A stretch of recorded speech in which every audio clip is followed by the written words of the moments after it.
నమస్తే. ఎక్కిళ్ళు బాగా వస్తున్నాయా? అయితే ఈరోజు వీడియోలో ఎక్కిళ్ళు వచ్చినప్పుడు వెంటనే తగ్గడానికి వంటింటి చిట్కాలు కొన్ని తెలుసుకుందాం. ఎక్కిళ్ళు వచ్చినప్పుడు చిన్న అల్లం ముక్కను నోట్లో వేసుకొని నెమ్మదిగా నమలాలి. ఇలా చేయటం వల్ల ఎక్కిళ్ళు త్వరగా ఆగిపోతాయట. ఒక కప్పు నీటిలో ఒక చెంచా యాలకుల పొడి వేసి బాగా మరిగించాలి. ఈ నీటిని చల్లారిన తర్వాత తాగితే ఎక్కిళ్ళు వెంటనే తగ్గుముఖం పడతాయట. మరో చిట్కా ఏంటంటే ఒక చెంచా పంచదార లేదా తేనె నోట్లో వేసుకొని నెమ్మదిగా చప్పరించాలి. దీనివల్ల గొంతులోని నరాలు సముదాయించబడి ఎక్కిళ్ళు ఆగిపోతాయి.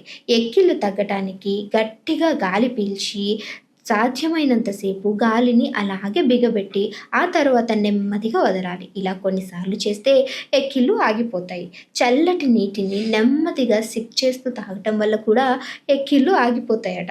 మరి మీ ఇళ్ళలో ఎవరికైనా ఎక్కిళ్ళు వస్తున్నట్లయితే ఈ 4 చిట్కాని వాళ్ళకి షేర్ చేయండి. అలానే ఇంకోసారి మీకు ఎక్కిళ్ళు వస్తున్నట్లయితే ఈ చిట్కాలని మీరు కూడా పాటించవచ్చు. సో మరి ఈ వీడియో మీకు ఎలా అనిపించింది అనేది లైక్ చేయండి, షేర్ చేయండి, కామెంట్ చేయండి. ఇంకో వీడియోతో మళ్ళీ మీ అందరి ముందుకు వస్తాను. చూస్తూనే ఉండండి అవర్ ఛానల్.